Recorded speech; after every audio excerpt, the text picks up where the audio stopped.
Hi everyone and welcome to a new tutorial. On this week I want to cover the power of parallel processing.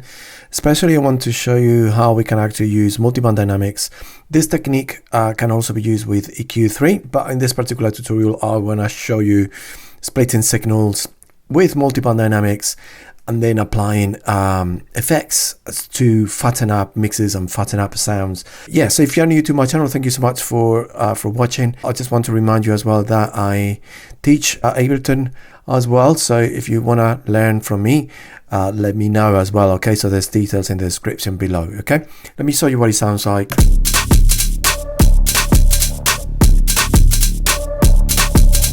Enhancing the sounds with multiband splitting and basically applying different effects to each frequency band. That's how the drums were like before and after, right? So a lot cleaner, a lot fatter, right? A lot more spacious. I don't know if you can tell, it sounds wider, bigger, right? The kick sounds really solid. And also, let's have a listen to what the bass sounds without the effects in parallel processing and with it.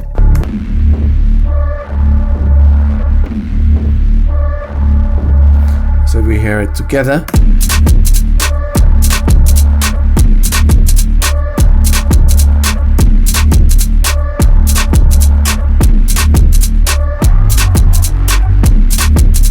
Right, so the first thing we're going to do is let's explore the drums. Let's get multiband dynamics, okay?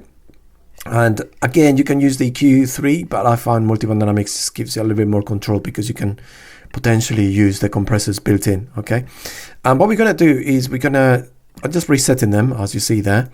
I'm going to keep the amount all the way up, and then all I'm going to do is I'm going to group it.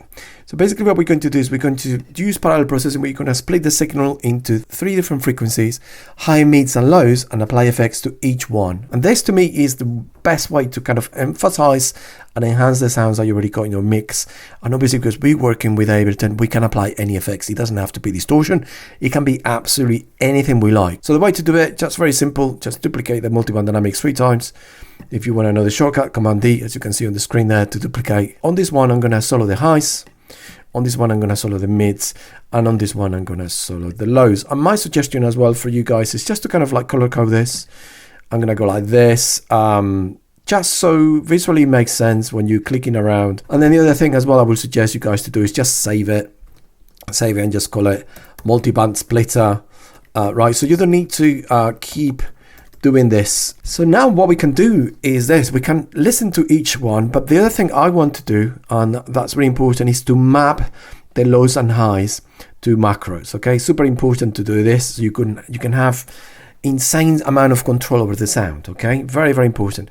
So I'm going to map the highs to macro 1, right, like this. But then the second step that's super important is right clicking and say map to all siblings, because there's 3 copies of multiband, so do that. Okay, so when I move this, it controls it on the highs but also controls it on the mids, and it controls it on the lows. Super important to do this step. And then the same thing for the lows. I'm just going to map that to macro 2 and right click and map to all siblings. Super handy to do this in all fairness, and so good, right? So this allows me to set up what the low frequencies are going to be at, and obviously these are the highs, and anything in between, that's going to be the mids, right? So that's how it works. Let's just crack on. So what I'm going to do is let's explore the lows. So that's my kick there, and you can hear it. If you don't have headphones, you're not going to be able to hear much. So please wear headphones for this.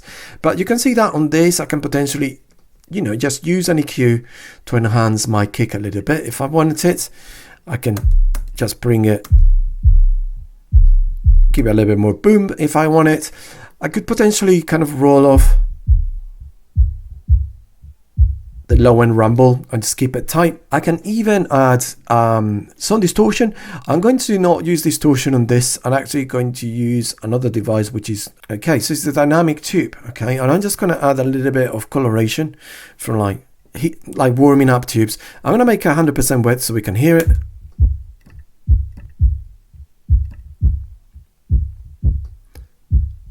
A little bit of that. Let's bring the attack and release. In fact, let's make it so it reacts to the signal a little bit. There. Increase the output. And just add. Look, it's just a tiny bit. But it just gives it more of a fuller sound. Where I can tighten up the lows a little bit. Look. Maybe like this. There you go, right? So you can hear that straight away. I'm going to go over to my mids. Okay, so let's explore what that sounds like. Nice. Okay. So definitely want to tighten these up. So I'm going to just tighten it up. Remember that it's below threshold. And we're going to go into negative values. If you don't know what I'm doing here, please watch my other video when I'm showing you how to tighten up drums. Just a little bit. And then I'm going to also just give it a little bit of width. So I'm going to use a utility here just to kind of open up the stereo. I like that a lot.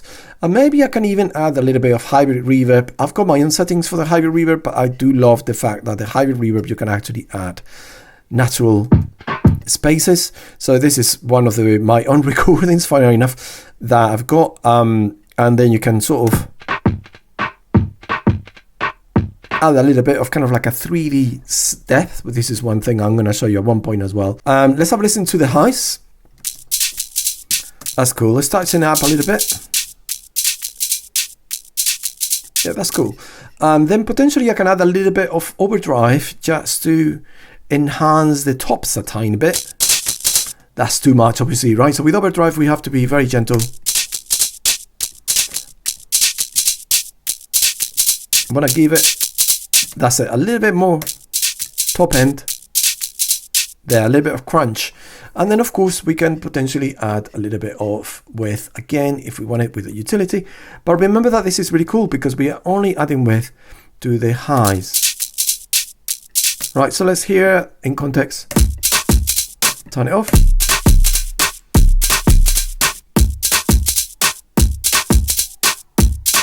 So yeah, so this would be one thing that we can do for the drums.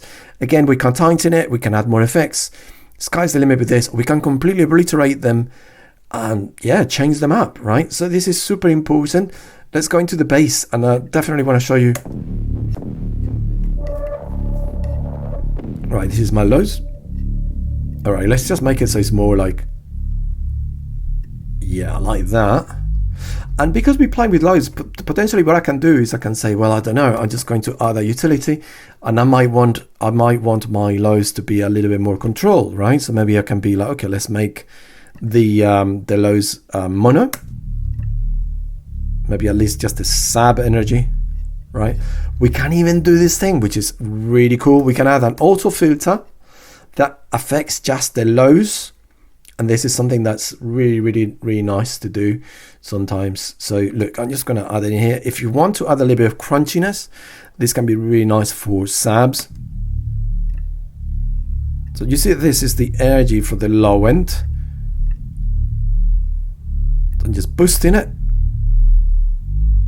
Nice. But then I'm going to change this. I'm going to add the clipper here. Nice, it's clipping the low end, but then I'm going to add a little bit of like the MS-20. Nice and fat, right? Listen to the before and after. Really fat. I don't need the envelope fuller on that. Let's have a listen to the mids. Cool.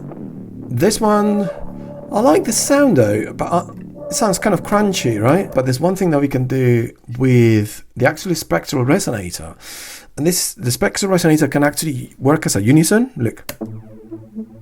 That doesn't sound anything like the Reno sound, right? I'm adding 8 voices. That's not the sound I want. But you could do here, you can go to MIDI in the spectral resonator, and you can make it follow the notes from the bass, right? So I'm just going to go here.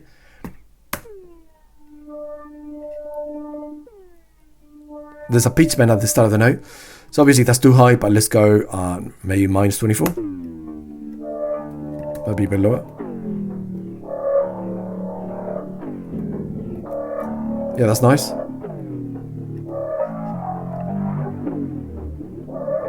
Yeah, that's nice. And let's just turn it down. I just want to add a little bit of that.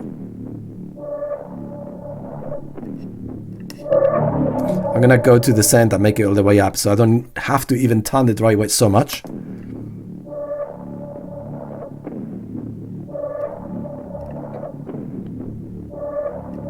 Yeah, short decay works better.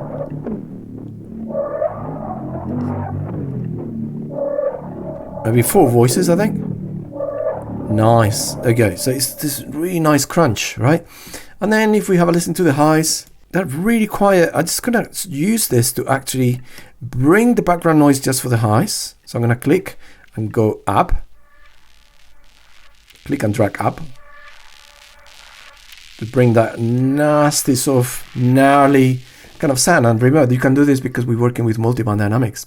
That's the other thing that's really cool. And I'm gonna open it up a little bit. Nice. And then I'm actually going to use erosion here. Bring the I just want the noise. Go up. Let's open it. I mean, it's killing the sound, really. Let's make a stereo. So I'm going to go and use an envelope follower, which is really handy. Put it in here. The envelope follower is only reacting to the highs, so you need to really crank it. And then map it. Let's put it in remote.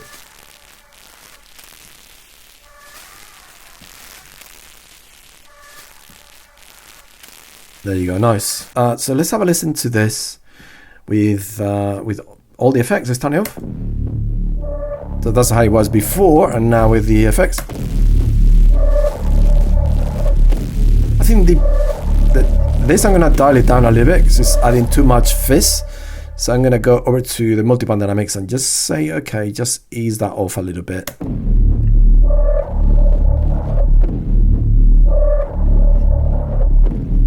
Maybe a little bit more.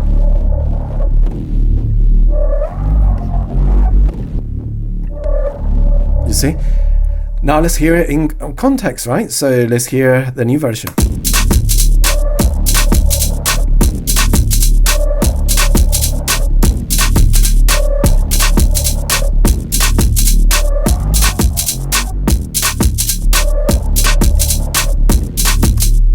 Awesome, guys. So I hope you enjoy this tutorial. I just wanted to quickly show you in Ableton you can do absolutely anything you want.